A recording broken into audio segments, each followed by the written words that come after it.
And we're back mga kaada. At kamakailan po ay viral ang video ng isang sasakyan ng habol po at nabangga po na motorsiklo na minamaneho ng isang estudyante na bukod sa menor de edad po siya ay wala pang license po ito. Tingnan na naman sa yung screens, ang nakakalungkot pa po, lahat ng kaguluhan po ay nagsimula lang sa masagi ng motorsiklo ang sasakyan ng driver na nauwi sa road rage.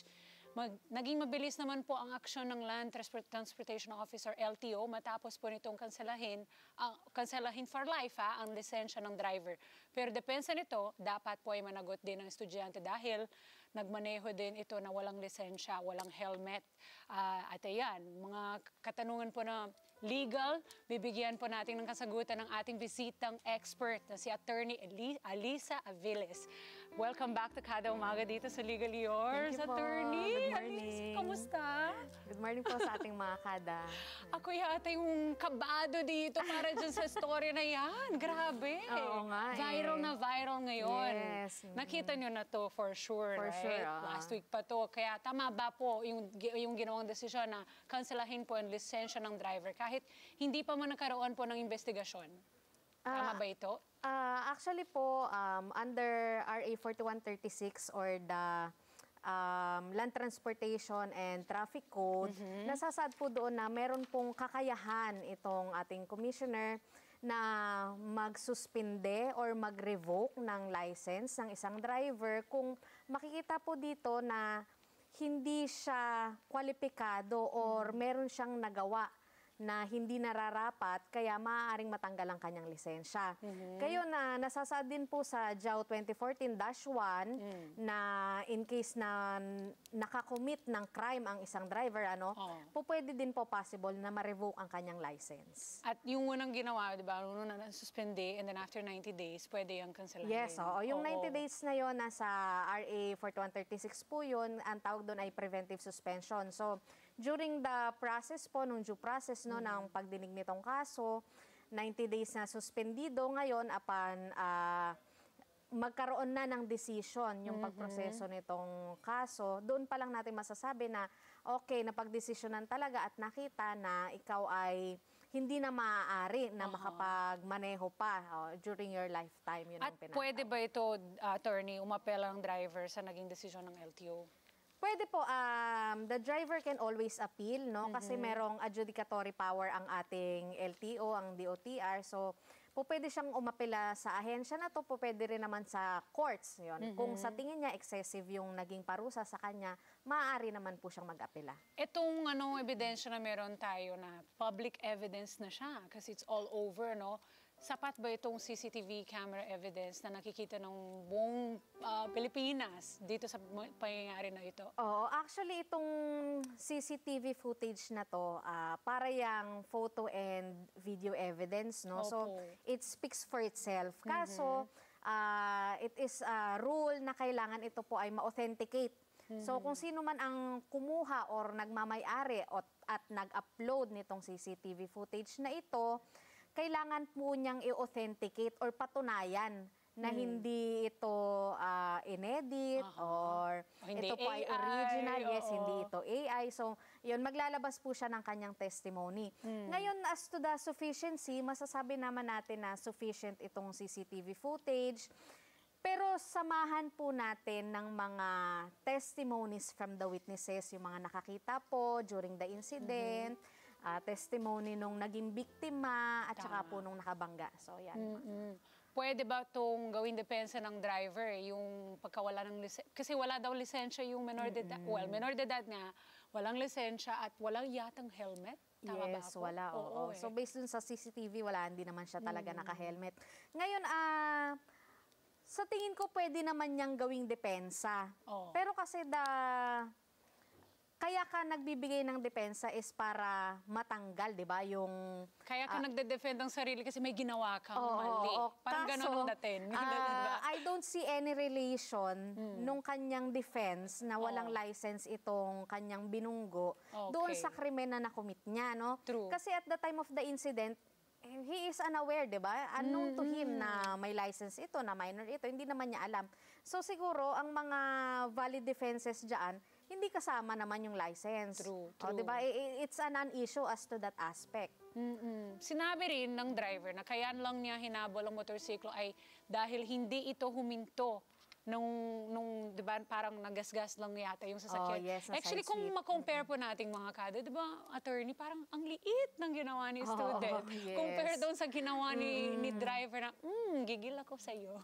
Oo, kasi ang Si driver. itong driver na to, no, ang sinabi niyang dahilan, one of his defenses, hindi daw kasi tumigil, no? Binusinahan na niya, tapos sinabol niya. Ayaw tumigil nitong Siguro motorcycle takot si rider. motorcycle, Yes, possible syempre. na takot siya, pero at the time of the incident, hindi naman aware itong si driver ng four-wheel. So, kung masasabi natin na depensa ba yun na kaya niya binunggo dahil ayaw tumigil, that is not the proper recourse, no? True. Parang ang ginawa niya is nilagay niya na sa kamay niya yung hustisya. Di ba? Binunggo niya para mapatigil ito.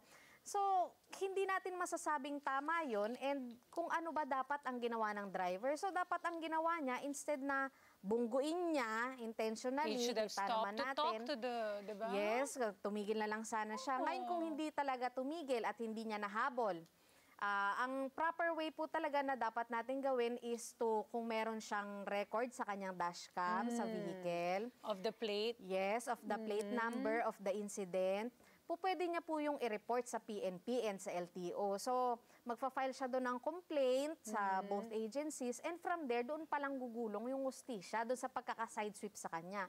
Pero yung ginawa niya na yung krimen ginantihan din niya ng isa pang Yun mas nga, malalang krimen. mas malala. Yes, I don't see any valid action on that one. Lalo na minor de edad ito, di ba? At for sure, you can see naman na parang psychologically may issue ito eh. Di ba? You can't be just a person that is okay with everything in life and then you're just i-revenge mo lahat ng bagay, di ba? Hindi naman normal yes. ito. So, kailangan evaluation. Even if, for instance, hindi ito minor, no? Mali pa rin naman talaga yung ginawa niya. Kasi, Sobra, yes, oo. it's a commission of a crime, yung talagang pambubunggo ng ibang tao. Yeah, Correct. so- Kahit sino pa Kahit naman sino yan. pa Pero yan, since yes. ito, attorney, minor de edad, pang estudyante, sino ba dapat pananagutan sa legal nito? Dahil nga, syempre, hindi pa siya nga pwedeng, di ba, pananagot siya dahil minor de edad pa siya. Pwede ba dito yung parents? Yeah, that's a good question, no? Kasi nga itong minor sa ating batas ay wala naman itong criminal liability. So, ang tanong dito, since nakakommit din ng krimen itong bata na ito dahil he is driving without a license, nag-operate siya ng vehicle, sa ating batas, kailangan ikaw ay of majority age bago ka magkaroon ng lisensya, bago ka makapag-drive ng motorized vehicle. Ang maaari pong managot dito kung sakaling ang merong nagawang krimen o pagkakamali itong bata na ito is the parents. So itong magulang na to, for example, say, totoo nga na na-side sweep niya itong four-wheel vehicle, no? So nagkaroon ng, let's assume na matindi yung nag-damage. For Correct. example, matindi yung damage. Ang meron pong civil liability ang parents. So sila ang dapat magbayad dun sa danyos perwisyo na natamo nitong sasakyan. Ngayon, kung tatanungin mo, paano kung hindi naman magulang ang may-ari ng vehicle? Yes, correct. Paano kung ibang tao owner pa? Correct. Kung kaibigan o kamag-anak. Oo. So, ganun din po yun. Meron din pong solidary liability yung may-ari ng vehicle. Pati yung may-ari ng Yes, vehicle. oo. Kasi provided po ng ating batas na ang may-ari ng isang sasakyan or motorized vehicle ay inaasahan ng batas na siya lang ang gagamit o kung ipapagamit man niya ay doon sa katiwa-tiwala Oo, correct. yung responsable at merong lisensya in accordance with the law. So yun, dalawa po sila, the parents Kaya and kayo po, also... wag kayo magpagamit ng yung sasakyan, motor, lahat-lahat sa ibang tao. Yes, even na wala kayo during that incident, the Correct. fact na pinagamit ninyo or pinagmaneho ninyo ang anak ninyo na minor de edad, meron pa rin po kayong liability. Pwede ba ma-impound ang motorsiklo na ginamit ng driver na walang lisensya? Yes, opo, tama yan. Since wala pong lisensya, although rehistrado itong motor na to, no, sabihin na nating rehistrado, under the JAW 2014-1, may liability po or ito po ay isang impoundable offense. So may impound ang vehicle. Kaya nga po doon sa balita, 'di ba, ang LTO nag-issue din ng show cause order dito sa minor and doon sa owner ng vehicle. Ito naman, attorney, sa video, nakita rin na muntik kang magulungan ang estudyante matapos itong matumba sa motorsiklo kung sakaling napuruhan ng estudyante at nadisgrasya. If nangyari po na mas malala ng konti, anong dapat haharapin ni driver ngayon? Kasi nga, the decision of revenging at that moment could have turned his life around talaga. Yes. And not just sa kanya, pati sa estudyante, could have had a worse injury or something na pwede mayari sa kanya. And mas lalo din dito sa driver as well. Oo, kung tutusin yan, maswerte tong driver na to, no? Diba? Oo, Maswerte nga siya, attorney. maswerte siya kasi nung sa pagkakabangga niya, hindi niya nagulungan talaga itong minor de edad. Yes, the minor. Oo. So, depende po, ang sagot natin dyan, depende kung ano ba ang nangyari, just in case na naging mas malala, no, yung naging resulta ng aksidente na to. So, possible po dyan, sabi nga nung na-interview na nag-handle na PNP, frustrated homicide, possible, kung talagang Kung or nangyari, oo. mabuti naman hindi nangyari kung sakali mang nabawian ng buhay yun, de homicide nga, yun, di ba? correct. So madami, pwede din dyan yung child abuse law, papasok din dyan kasi nga minor siya. oo. Yes. So madaming repercussion, depende sa ano ba yung gravity ng offense na nakumit nitong driver na to. Kaya ang mga tao na nagda-drive po, mag-iisip po kayo at make sure that your mind is also in the right place. Kasi nga, hindi mo masabi. Minsan may mga tao talaga na magagasgas ang sasakyan nyo. Hindi na kailangan naman ng i-revenge yun. Kaya Tori, anong dapat gawin ng driver sa sitwasyon yun para hindi rin naman siya maagrabyado? Or yung kasi yung mga tao nowadays, grabe sa road rage. Minsan nilalabas pa nga ng, di ba, ng gun, iba-iba, they're so angry. Oo nga eh. So siguro para, kasi nga nandyan naman ang, ang hustisya naman para sa lahat. And they don't think about calling it at that moment, di ba? So, para sa kanya, since meron din namang liability talaga itong nakamotor na to, kasi based on his defense, nauna naman talaga na siya ay na side sweep. Diba sabi? So, as earlier discussed, sana ganun na lang ang ginawa niya. Ngayon, pwede pa rin naman niyang gawin yun, so he can file a report, diba? Or depensa niya yung sarili niya na nakomit niya lang yon dahil nga siya naman din ay naagrabyado. Pero grabe. Yes. Grabe naman siya. Kasi I'm pretty sure ang sasabihin niya dyan is defense of property. Diba? Kasi sasabihin niya defense of property yan, na una naman siyang naagrabyado nitong minor de edad na to. Pero papasok din yung two-wheel and four-wheel. Kaso, diba?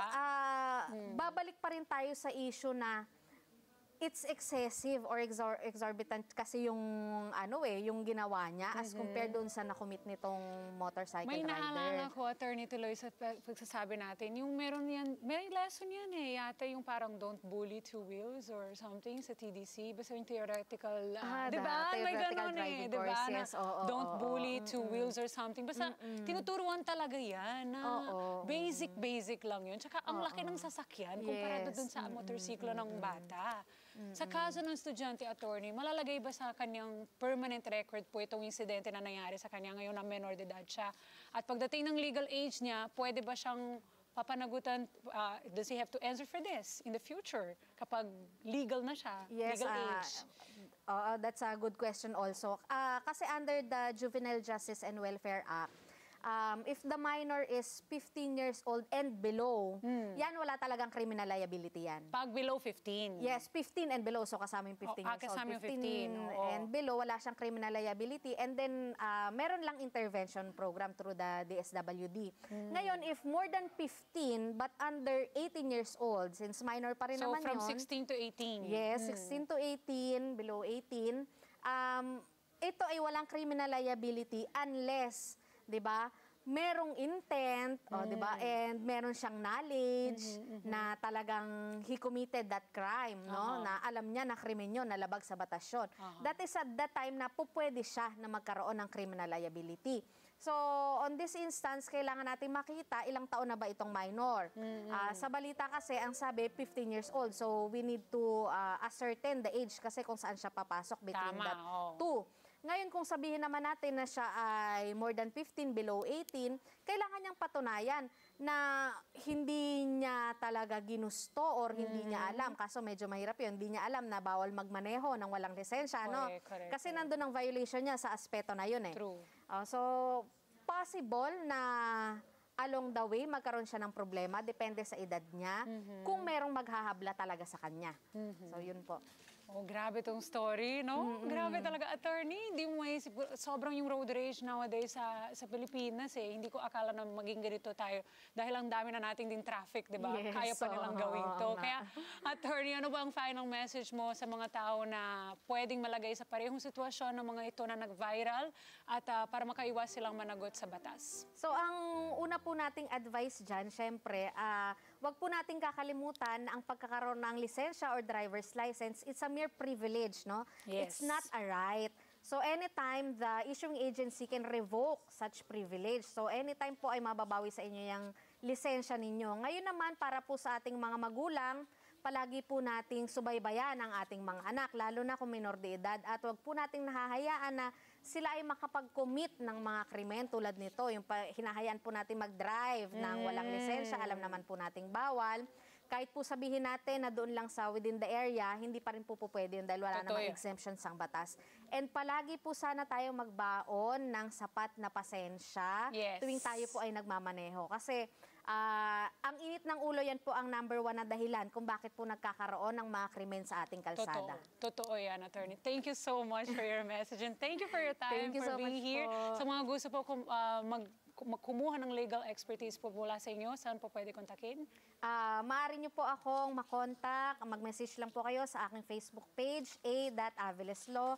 So, any legal questions po, tutulungan ko po kayo. Thank you so much, attorney. Thank you so much po. This was very refreshing to me. Grabe. At yung mga kada, ang road rage po ay split-second decision na pwede magpabago po ng buhay ng mga taong ma-involve nito. Kaya wag po hayaan, katulad ng sabi ni attorney, ang init ng ulo, ang pairaling po kapag nagmamaneho. Dapat po ay habaan ng pasensya at maging kalmado mga kada. Let's get together, Sunday 25. Sunday 25.